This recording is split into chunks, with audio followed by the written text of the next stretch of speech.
Eu quero, nesta noite, queridos, eu quero dar continuidade, eu estou pregando. Quem está pela manhã, quem esteve hoje pela manhã? Levante assim a sua mão. Tivemos algumas pessoas pela manhã. Eu tenho pregado sobre os sinais de Jesus no Evangelho segundo João. E João, ele menciona 7 sinais, 7 milagres de Jesus, entre muitos outros que Jesus fez. João destaca 7 no seu Evangelho. E é interessante que cada milagre desse tem um significado muito importante. Nós pregamos já 2 domingos atrás, domingo passado, eu preguei sobre João capítulo 2, o primeiro sinal muito conhecido, onde Jesus transforma água em vinho, onde Jesus transforma um casamento. Eu falei do casamento, eu lembrei de alguns casais que estão às portas aí de se casarem, mas o casamento naquela época era muito complicado. Por quê, pastor? Casamento judaico naquela época, queridos, durava entre 3 e 7 dias. Você imagina financiar um casamento de 7 dias. Hoje, 4 horinhas de casamento, você já vai quase à falência. Então, alguns até abortam a festa para viajar, para curtir a lua de mel, e eu acho que isso é de grande valia, mas entendo possibilidades, tenha tudo, ok? Mas não tendo, então veja o que é melhor para o casal. Mas o que me chama a atenção, 7 dias de festa, queridos. E não apenas isso, isso é um detalhe, pastor, o casamento judaico ainda tinha mais um fator muito relevante, muito. Você, vamos supor, eu convido, Arthur está muito longe para casar, vou pegar a Ana, né, que está aí às portas. Então, Ana está às portas para casar, né? Assim como também o nosso casal Jefferson e Mirella, que estão mais perto do casamento, vai ser agora em dezembro. Então, interessante que no casamento judaico, você convidou 10 pessoas para o seu casamento. Uma lista maior, né, gente? Convidamos 100 pessoas. Essas pessoas tinham toda a liberdade de convidar mais 100. O casamento era público naquela época. Ou seja, era impossível você fazer uma estimativa de pessoas, ter uma logística de alimentos, de bebidas para suprir a demanda, porque a demanda era extraordinária, era imprevisível, não tinha como prever. Então, não é de se assustar que o vinho acaba no meio do casamento. Mas apenas um poderia transformar água em vinho, queridos. Jesus faz aquele milagre, o primeiro milagre dele é extraordinário num casamento. Deus tem milagre em casamento, amém? Deus tem milagres em casamentos, glória a Deus por isso. Aí hoje pela manhã eu preguei sobre o segundo sinal, o segundo milagre no Evangelho de Jesus, onde ele, ainda em Caná, um oficial do rei, o rei Herodes, um dos oficiais dele, se achega até... E eu compartilhei isso exatamente com a Isa quando nós paramos ali ao lado do leito dela, porque aquele oficial do rei Herodes se achega a Jesus: Jesus, minha filha está doente. Venha me ajudar, venha curá-la. Eu creio que o Senhor pode curá-la. E foi isso que eu falei para a Isa quando eu cheguei lá: olha, certamente esse oficial aqui são seus pais, estão clamando, sua filhinha está doente. E Jesus está aqui, amém? E Jesus a curou, assim como curou aquele oficial, uma passagem linda. Confesso, meus amados, que esse segundo sinal, eu jamais, em quantos anos de ordenação? Meu Deus, né? Tem que orar para o Mateus, né? 19 anos de ministério pastoral, eu nunca havia pregado sobre o segundo sinal, segundo milagre de Jesus. E Deus falou muito ao meu coração, bastante. Saí daqui enriquecido, fomos comentando no carro depois, que a gente comenta bastante sempre. Então, foi muito enriquecido. Se você não ouviu essa mensagem, ouça no YouTube, baixe a pregação. Tenho certeza que Deus vai falar muito, mas muito ao seu coração. Amém? Glória a Deus, queridos. E o terceiro é outro também, queridos, que Deus vai falar muito conosco nesta noite. Abra o seu coração, prepare-se, aperte os cintos. Amém? O piloto não sumiu, o piloto está controlando tudo, tenho certeza disso. João capítulo 5, Evangelho de Cristo segundo João, capítulo 5, versículo de número 6, apenas para início dessa ministração. João capítulo 5, versículo de número 6, você que achou e podendo, por gentileza, coloque-se de pé para a leitura exordial desta noite, inicial, para que nós possamos meditar nela nesta noite, amém? João 5, versículo 6 diz assim, todos acharam? Amém? Amém ou não amém? Amém. Versículo 6 diz, Jesus, vendo-o deitado e sabendo que estava assim há muito tempo, perguntou-lhe, Queres ser curado? Oremos. Deus amado, em nome de Jesus. A princípio, a priori, Deus, uma pergunta meio sem sentido perguntar para um paralítico se ele quer ser curado. Deus, mas no bojo, na profunda pergunta, na essência dessa pergunta, havia um quê, Deus, de indagação sobre a situação daquele homem. Deus, fala conosco nesta noite, meu Pai, nos desperta, nos levanta, Deus nos sacode no nosso interior, Deus destrói o nosso vitimismo, Deus fala no nosso mais íntimo, Deus, que devemos provocá-lo, buscá-lo, achá-lo, Deus, a todo tempo, com ousadia, com intrepidez. Queres ser curado? E às vezes uma pergunta tão óbvia, meu Pai, desperta em nós, às vezes uma letargia, às vezes até um se acostumar e até um aceitar de uma situação que só Deus sabe que você pode mudar esse quadro. Deus, em nome de Jesus, nesta noite, nós queremos colocar as nossas vidas diante de Ti. Fala conosco, meu Pai. Tenha liberdade para curar, para sarar, para salvar, para restaurar. Nós precisamos de Ti, Senhor. Fala conosco nesta noite e usa-me. Em nome de Jesus. Amém e amém. Podem se assentar, queridos. Essa passagem eu tenho certeza que você já ouviu N pregações sobre ela. Você já louvou muitas vezes sobre ela. Quem já ouviu aquele louvor Move as Águas? Quem já ouviu, levanta a mão.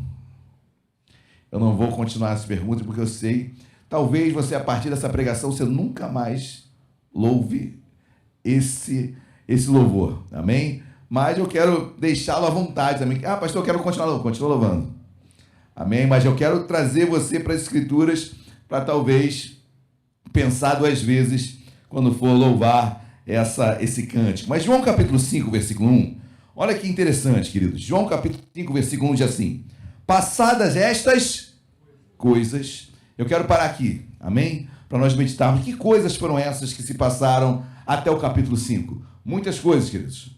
E é interessante que essas coisas que se passaram até o capítulo 5, guarde isso, em todas, a água estava envolvida. Pastor, por quê? João capítulo 1, batismo de Jesus no Rio Jordão. Água, Rio Jordão. Amém? João capítulo 2, pregamos. A água é transformada em vinho. Olha a água novamente. Segundo. João capítulo 3, Jesus se encontra com Nicodemos, ou melhor, Nicodemos procura Jesus. O que Jesus fala para Nicodemos? Se você não nascer da água e do Espírito, ou seja, do Espírito e da água, 4ª vez a água mencionada.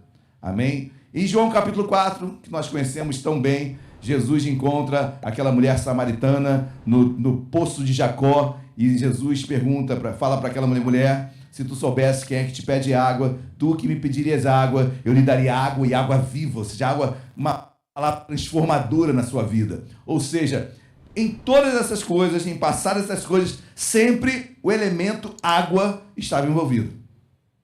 Não é de se estranhar que o capítulo 5 vai ter um tanque aqui de Betesda, um tanque de água. E o que nos chama a atenção é que, bom, nesse tanque, nessa água, algo vai acontecer. Amém? Se passadas essas coisas até o capítulo 4, sempre o elemento água tinha algum ensinamento de Deus. Tinha algo de Deus nessa água. Tinha algo de Deus como instrumentalizando essa água, simbolizando essa água, apontando através dessa água. Creio eu que o João capítulo 5, da mesma forma, essa água que há no tanque de Betesda, de alguma forma, Deus quer falar conosco. Amém, queridos? Então vamos meditar. Olha o que diz versículo 1. Passadas as coisas, havia uma festa dos judeus. Provavelmente era a festa dos Pentecostes ou tabernáculos, não dá para ter certeza. Certo é que a festa da Páscoa havia passado. E a festa de Pentecostes é o quê? 50 dias pós-Páscoa. E logo depois vem a festa dos tabernáculos. Como a Páscoa já tinha acontecido logo em seguida, então provavelmente uma grande festa estava por vir, ou Pentecostes, ou tabernáculos. Jerusalém lotada, todos subindo a Jerusalém, porque era uma grande festa, todos queriam estar no templo adorando a Deus. Continuando, havia uma festa de Deus, e Jesus subiu para Jerusalém. Versículo 2, ora, existe ali, junto à porta das ovelhas, um tanque, chamado em hebraico Betesda, o qual tem 5 pavilhões. Queridos, Jerusalém, uma grande muralha. Jerusalém, a cidade de Jerusalém antiga, ela é protegida por uma grande muralha. Nessas muralhas havia 12 portas. Cada porta com um significado muito grande. Eu poderia falar da porta oriental, que é a porta principal pela qual a profecia que o Messias por ali vai entrar. Quando Jesus voltar, ele vai passar por aquela porta oriental ali em Jerusalém. Mas uma delas se chamava Porta das Ovelhas, por onde as ovelhas subiam para o sacrifício até o templo. Quem é a Porta das Ovelhas? Quem é a ovelha? Trazendo para os dias de hoje, queridos. Nós somos ovelhas. Amém? Quem é a porta? Jesus disse que ele é a porta. Amém? Jesus é a porta das ovelhas. Nós somos as ovelhas. Nós entramos na presença de Jesus. Amém, meus amados? Mas eu quero começar a ler aqui e começar a entender que tudo aponta para um ambiente propício para Deus fazer um milagre. Porque quando eu leio, passadas essas coisas, a água foi usada como elemento de um milagre. Quando eu vejo uma festa tremenda acontecendo em Jerusalém, todos ali, ou seja, a multidão toda propícia para ouvir uma mensagem, um milagre. Eu vejo que a Porta das Ovelhas aponta para Jesus e o tanque tinha o nome de Betesda. Betesda quer dizer no hebraico, casa de graça ou misericórdia. Olha com o ambiente todo propício para Deus fazer um grande milagre, queridos. Betesda, casa da graça, uma multidão ali, Porta das Ovelhas, tudo apontando para que, olha, vai acontecer algo tremendo aqui. Quem está entendendo, diga glória a Deus. Versículo 3. Versículo 3. Nestes jazia uma multidão de enfermos, cegos, coxos e paralíticos. Havia muitos enfermos ali, queridos. Muitas enfermidades. Amém? Coxos, cegos, paralíticos. A porta na beira daquele tanque de Betesda, porque algo acontecia ali. Uma água se movia ali. E ao se mover aquela água, o primeiro que entrasse nela era curado. Eu quero parar com os irmãos nesse momento, abrir um parênteses na pregação, e eu quero que você leia o versículo 4 e medite se o versículo 4 é a forma que Deus faz conosco. Será que Deus age assim? Olha o que diz o versículo 4. Esperando que se movesse a água, olha o elemento água. Bom, agora vai ter milagre. Porque se no capítulo 1, água apontava milagre, 2 milagres, 3 milagres, 4 milagres, 5 vai ter alguma coisa aqui. Milagre vai acontecer. Mas a Bíblia diz, esperando que se movesse. Eu gosto muito dessa palavra esperar, né? Porque existe uma diferença entre você esperar em Deus e esperar de Deus. O que é esperar de Deus? É você ficar parado esperando algo acontecer. Mas esperar em Deus é você cooperar com Ele. É você fazer a tua parte. Amém? Diferente de esperar de Deus, numa letargia, numa paralisia, numa postura parada, esperando que algo aconteça e que um anjo caia do céu. Ali estavam esses homens enfermos, esperando Deus fazer alguma coisa. E quando eu olho para esse mover aqui do capítulo 4, eu começo a estranhar isso, queridos. Eu quero que você me acompanhe. E eu quero que você entenda que esse versículo 4 aponta para algumas coisas que aparentemente parece que Deus não está lá. Não quero dar spoiler desde já, mas eu quero que você seja crítico nesse momento, uma leitura crítica. Será que Deus age assim? Uma espera do nada, que algo aconteça sem eu corroborar com nada, sem eu buscar nada. Vamos lá, é só o início, versículo 4. Esperando que se movesse a água, porquanto um anjo, um é o artigo o quê, queridos? Definido ou indefinido? É um artigo indefinido, né? Um anjo. Não sei que anjo era esse. Geralmente a Bíblia fala anjo com letra maiúscula ou anjo do Senhor. Não menciona isso. Fala que um anjo. Pode ser um anjo de Deus, pode ser um anjo caído. A Bíblia diz que o diabo se faz passar por anjo de luz. Então começa a ler esse texto e começa a estranhar. Peraí, esperando uma espera de paralisia. Um anjo que eu não sei que anjo era esse. Descia em certo tempo, agitava a água, e o primeiro que entrava no tanque, uma vez agitada a água, sarava de qualquer doença aqui, o primeiro que entrasse. Aí eu fico imaginando, o cego, né, um barulho, ele podia ir até as águas de uma forma rápida. Eu fico imaginando o coxo, o paralítico. Que mover é esse onde o mais forte, ou talvez o menos debilitado, conseguia ser curado e outro ficava anos? Eu estou falando de um paralítico há 38 anos no tanque de Betesda que nunca conseguia ser curado, porque, obviamente, ele não conseguia se locomover de forma rápida para chegar na água e ser curado. Deus age assim, queridos. Onde o mais forte prevalece, onde o mais forte vai ter, onde o mais forte vai desfrutar do milagre e outro não. Eu começo a questionar. Eu só estou querendo levar a sua mente a olhar, a ler esse texto. Deus age assim? Será que Deus age beneficiando o mais forte? Será que esse anjo era um anjo de Deus? Aí, queridos, quando eu abro outro parênteses na pregação, eu tive a oportunidade de Deus de estar nesse lugar. Eu fui em Israel, passei pela Porta das Ovelhas, cheguei no tanque de Betesda, naqueles pavilhões, ainda tem água lá, queridos. Pouca, mas ainda tem água lá. E é interessante porque ali nós estávamos acompanhados de um arqueólogo da Universidade Hebraica de Jerusalém. Um homem super douto, muito conhecedor, além de ser, ele não era crente, mas obviamente por ser também, além de um arqueólogo, ele era guia, e por ser guia ele tinha que conhecer toda a parte do Novo Testamento também.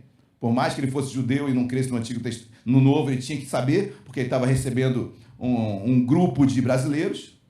E aí ele começa a falar sobre o que havia naquele pavimento, o que havia naqueles pavilhões, naqueles poços, né, d'água muito profundos.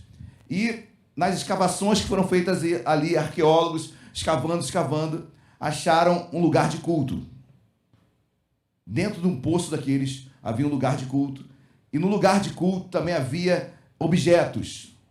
Uma perna de pedra, uma mão, coisas que na nossa tradição católica, apostólica, romana, você deve se lembrar de algumas coisas, como você oferece, por exemplo, está doente, que minha perna seja curada. E se aquela cura vem de alguma forma, não sei como, mas e nem por quem ela vem, mas se ela ocorre, geralmente a pessoa faz uma perna de gesso para simbolizar que aquela cura aconteceu. Isso é muito semelhante ao que acontecia no tanque de Betesda.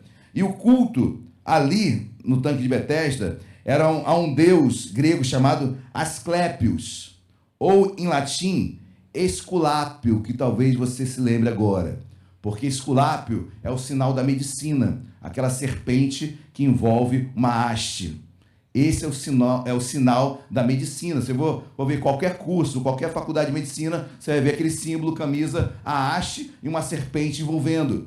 Esse é um deus em latim chamado Esculápio, que vem do grego Asclépios, onde havia todo esse culto a esse deus pagão, onde a pessoa, quando aparentemente recebia alguma cura, ela ia lá no tanque de Betesda e colocava ali a representação do seu corpo naquilo que foi curado ou foi tocado. Quem está entendendo, diga glória a Deus. Ah, pastor, isso é arqueologia, eu prefiro crer na Bíblia. Sim, eu também. Eu também, queridos.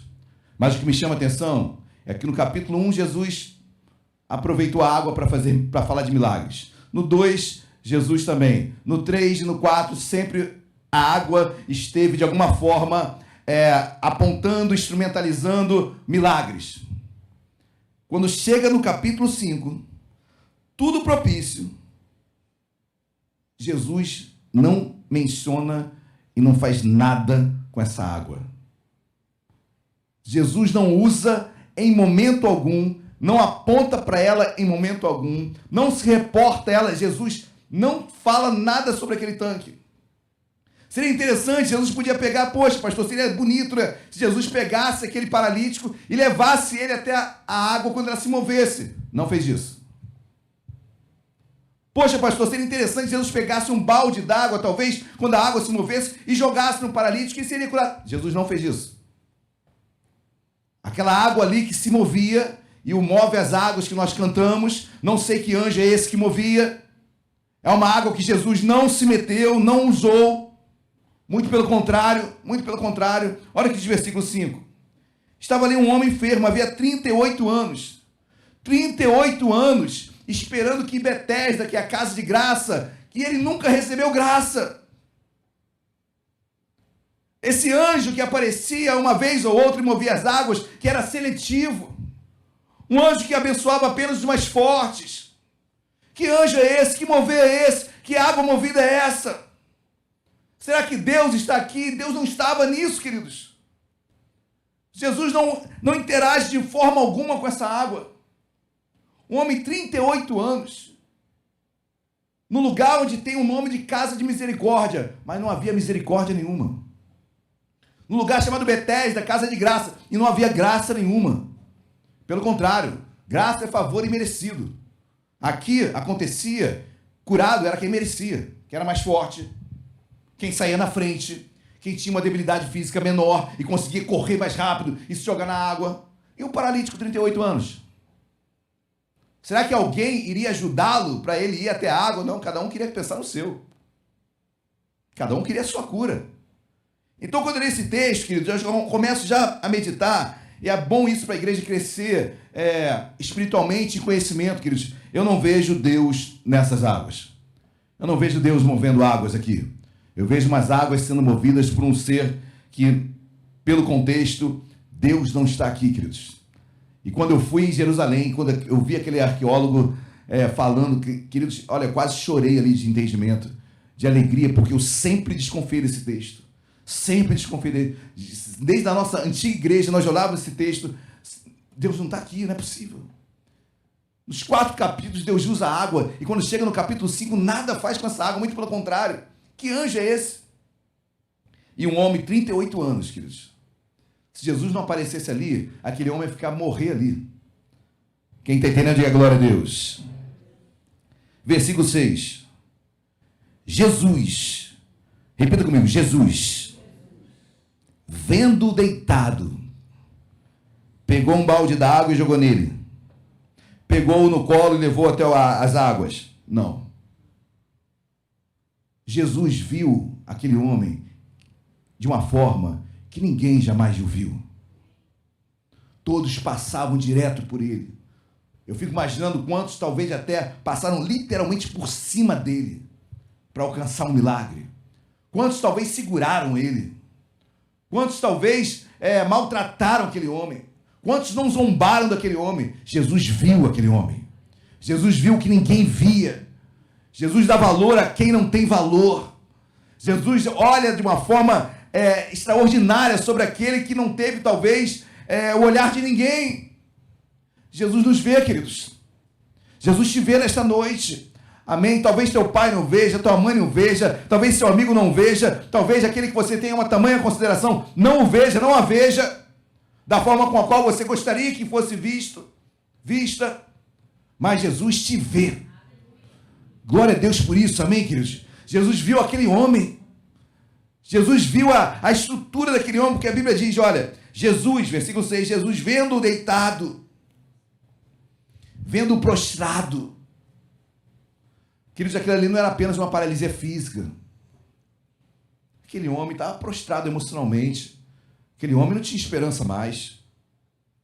Quiçá, talvez, da própria condição dele, ele conseguiu trazer um tipo de remuneração, um esmolar por ali.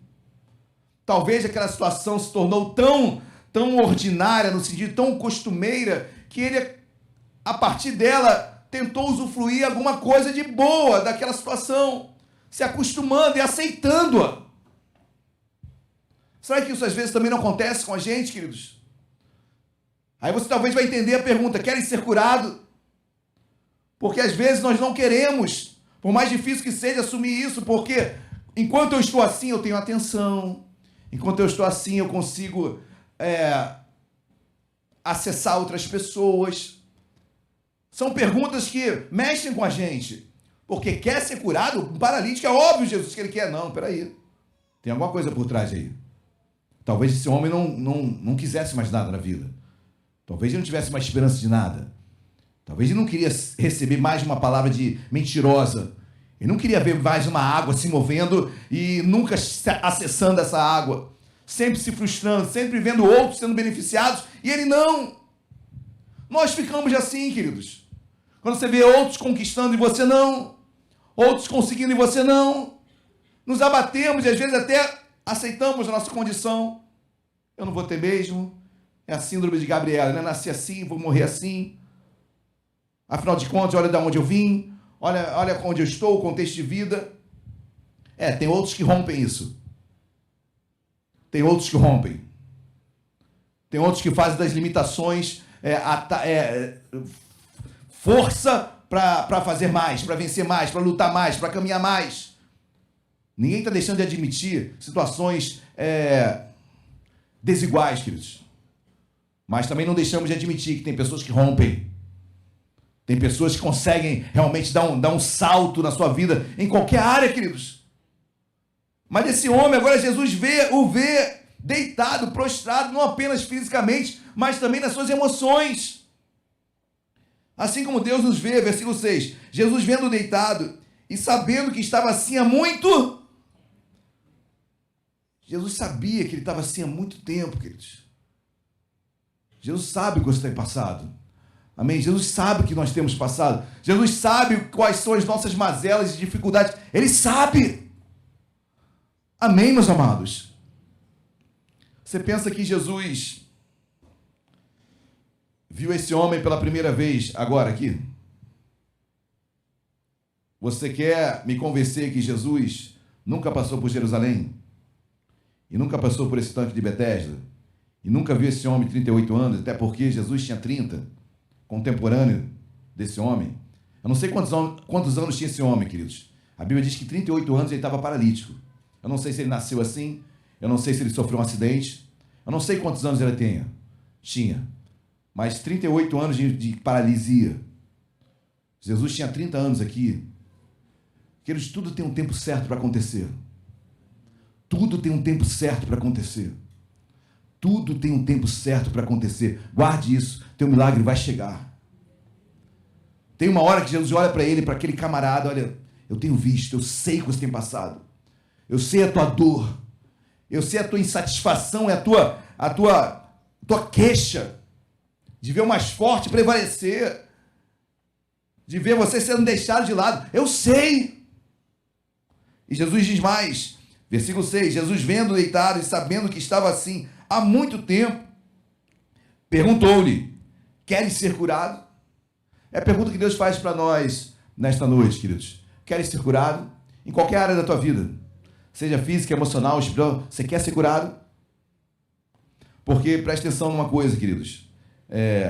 Obviamente eu não sei o que você tem passado, mas o querer ser curado para esse homem era um romper tremendo. Pastor, o senhor está dizendo que era mais cômodo ele ser paralítico? Não estou dizendo isso. Eu estou dizendo que se ele é curado, ele tem que levantar, ele tem que começar a trabalhar, ele tem que romper com muita coisa na vida dele. E talvez tanto tempo assim, há um desânimo tão grande, e Senhor, eu prefiro ficar do jeito que eu estou. E a nossa caminhada, às vezes, parece assim, Senhor, tá bom assim. Eu não arrisco mais, eu não tento mais, eu não porque, Senhor, tá até demais para mim. E paramos e não queremos e não desejamos e não avançamos mais. Deus tem mais para você, querido.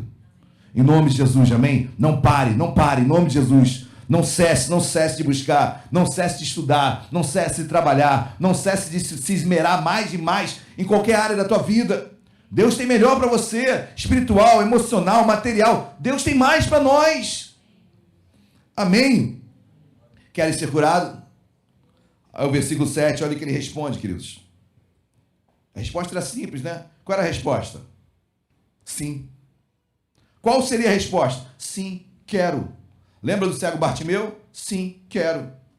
Olha a resposta que ele dá. Respondeu-lhe o enfermo: Senhor, não tenho ninguém que me ponha no tanque quando a água é agitada, pois enquanto eu vou, desce outro antes.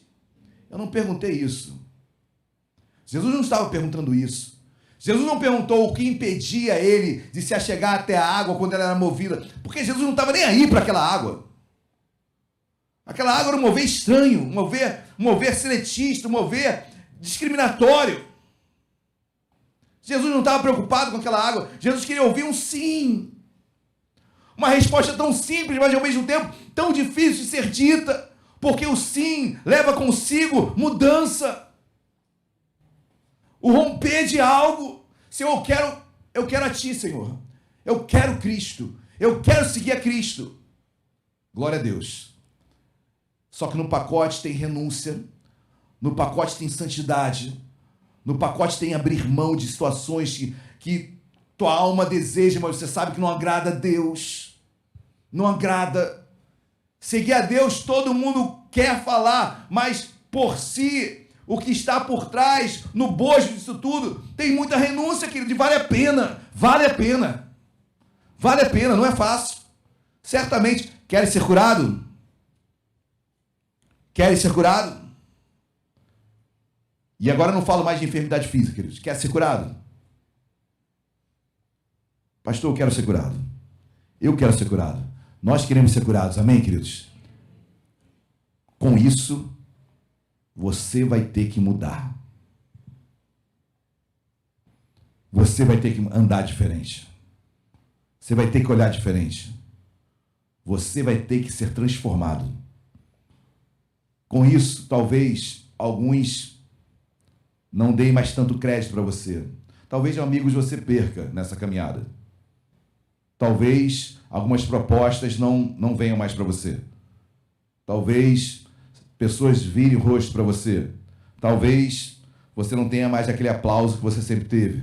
Talvez você não seja mais aquele que trazia sorrisos no meio do teu grupo. Mas certamente, queridos, certamente, Deus vai te honrar. Deus vai te honrar. Com a pergunta de queres ser curado, tem mudança, tem transformação. Quem está entendendo é glória a Deus.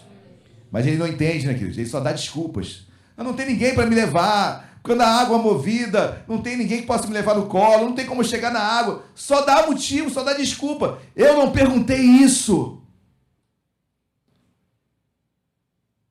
Não há desculpa, queridos.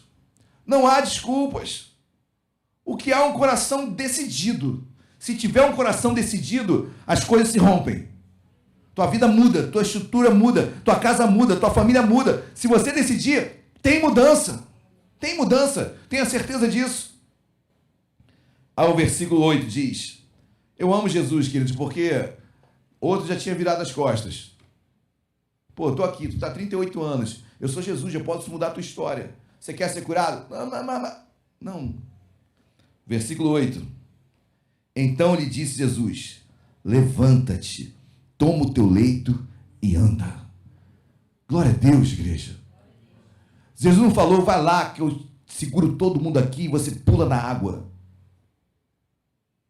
Jesus não falou, peraí, deixa. Porque se aquele anjo é de Deus, penso eu, Jesus tinha autoridade sobre anjos. Ele podia falar, anjo, move aí a água. Nada, queridos. Quem move as águas, nada na nossa vida. Quem move a tua vida se chama Jesus Cristo de Nazaré.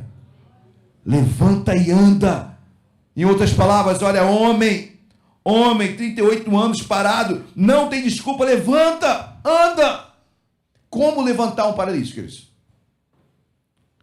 Como você fala para um paralítico, levanta e anda, se ele há 38 anos, sabe o que é 38 anos sem andar? Quem é fisioterapeuta aqui poderia falar muito melhor para mim. Não é mais a questão apenas dos ossos, queridos. É musculatura parada, é musculatura sem força. Não dá. Naturalmente não dá. Aos nossos olhos não dá, queridos. Parece que não vamos conseguir mesmo, que não temos forças. Mas se Deus mandou, você vai levantar. Levanta-te, é imperativo, é uma ordem. Levanta-te, toma o teu leito e anda. Versículo 9. Depois de 2 dias, depois de 3 dias, é isso que diz a sua Bíblia?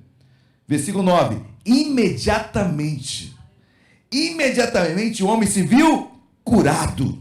Curado. Naquela mesma hora o homem foi curado. Amém, meus amados?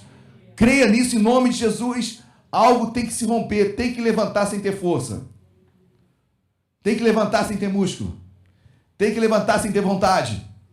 Amém? Tem que vir a igreja sem querer. Às vezes eu falo isso para todos, meus filhos sempre falei, falo isso, que eles, a questão não é se você quer ou não quer. Você trabalha porque você gosta. Graças a Deus eu trabalho num lugar que eu gosto, queridos. Amém? Mas se eu não gostasse? Você trabalha porque você gosta ou porque você precisa? É porque eu preciso, queridos. A essência é precisar. Se gostar, glória a Deus, bônus para a tua vida. Amém? Porque muitos trabalham sem gostar, mas tem que trabalhar. Precisa. Necessidade. Assim é com Deus, queridos. Assim é a igreja. Não quero às vezes, mas eu preciso. Eu vou. E você sai daqui abençoado. Você chega aqui paralítico, né? Levado no colo. Sai andando. Sai andando. Tenha certeza disso. Renovado, restaurado, cheio de fé. Mas se você não viesse, você não teria essa oportunidade de ter a sua vida transformada. Levanta, anda. Imediatamente o homem foi curado. Eu quero profetizar sobre a sua vida. Cura em nome de Jesus. Nas suas emoções, na sua fé. Na sua intrepidez, na sua ousadia. Deus já abriu a tua boca. Deus te dá autoridade. Não ser levado pela massa. Não ser contaminado pelo meio. Eu gosto quando Deus fala para Eliseu. Deus levanta Eliseu, queridos. Eliseu, eu vou fazer de você uma cara dura. O que é isso, pastor? Cara dura? É cara fechada mesmo. Porque quando vierem com brincadeirinha com você, tu não vai sorrir. Quando vierem com piadas pejorativas, você não vai brincar. Cara dura. É para constranger. Ah, pastor, aí eu vou criar celeumas. Paciência. Amém? Deus fez de Eliseu uma cara dura. Cara fechada. Pastor, ele não dava sorriso. Devia dar sorriso, claro. Mas na hora certa, queridos, cara dura. Vai mexer contigo, com a tua vida espiritual, cara dura. Não abra mão da tua santidade. Amém? Não tem que dar sorrisinho para agradar a bem não. Amém, meus amados? Glória a Deus. Assim, quando eu vejo esse homem vai curado e tomando leito, pôs-se. Queridos, eu quebrava aquele leito, eu não queria nem saber de leito. Amém? Por que Jesus manda, eu sei que você sabe disso, mas por que Jesus manda aquele homem levar o leito? Levar a cama, a maca dele? Para quê, queridos? Eu não quero isso não, passado, isso aqui é passado, joga fora. Mas certamente, queridos, muitas pessoas iam duvidar do que havia acontecido, né? Olha, homem, leva teu leito aí, mostra de onde eu te tirei, mostra o que eu fiz na tua vida, mostra o testemunho do que você era e o que você é. Amém, meus amados? Como é bom nós podemos falar do que Deus fez em nossas vidas. Olha, Deus mudou a minha história. O leito era, antes eu era assim, paralítico, 38 anos. Agora olha aqui, ó, esse leito é só um leito. Não é mais a minha, eu não estou mais prostrado, deitado nisso.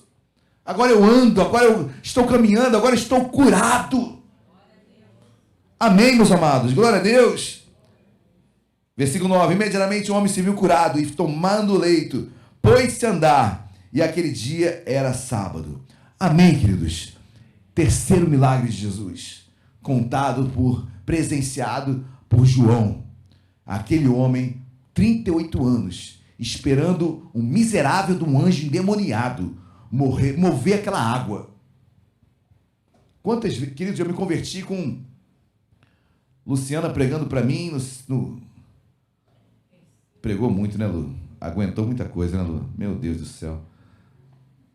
Eu fui me converter Não, sétimo nada, Lu. Vou falar para o nono período. Nono período, nós nos conhecemos no primeiro período, faculdade da Unirio Direito. Começamos a namorar no segundo período. E aí ficamos noivos, ela se converte no meio da faculdade. Meu Deus, que perrengue que ela passou me aturando, queridos. Demorou, né? Foi duro. Pregando. No nono período, eu começo a me converter, queridos. Caminhamos os 9 períodos juntos. No 10º período, concluí o curso, foto, tudo preparado.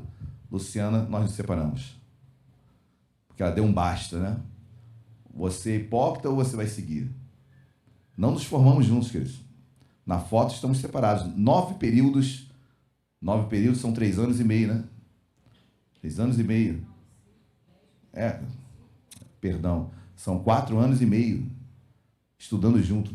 Faltando um semestre, rompemos. Ela rompeu comigo, na verdade. Né, queridos? Por quê? Hipocrisia, né? Falava que tinha mudado, não mudava nada. Não mudava nada. Mas, queridos, quando eu vejo isso, pôs-se a andar, homem curado. Eu fui curado, amém? Eu fui curado. Deus transformou a minha vida. Deus pode transformar a sua, as nossas vidas todos os dias, todos os dias, todos os dias. Deus tem mais para você. Vale a pena andar em santidade. Vale a pena romper algumas coisas. Amém? Para que o melhor de Deus venha na tua vida. Vale a pena. Não abra mão daquilo que Deus tem para a sua vida, que é muito melhor. Muito melhor. Deus tem o melhor para você. Creia nisso. Amém? Vamos colocar de pé. E hoje eu posso falar meu leito. Olha, meu leito Deus transformou. Amém? Hoje eu ando. E você anda também poderosamente nesse terceiro milagre de Jesus, um andar diferente. Eu quero profetizar isso para você. Amém? Quer ser curado? Você quer ser curado nesta noite? É uma resposta tão simples e tão difícil quando a gente começa a meditar e entender qual é a nossa enfermidade. Quando a gente descobre a nossa enfermidade, a gente vê que essa pergunta tem muita razão. E a dificuldade de respondê-la também tem muita propriedade. Porque dizer quero ser curado é mudar a sua caminhada com Deus. Amém, queridos? Que Deus venha fortalecê-lo, fortalecê-la, dia após dia. Vale a pena. Vale a pena. Nesse terceiro milagre de Jesus, Deus tem algo a falar aos nossos corações. Não deixe que nada venha interromper tua caminhada. Pastor, não é de uma hora para outra. Pastor, mas ele foi curado imediatamente. Sim, com outros não foi assim.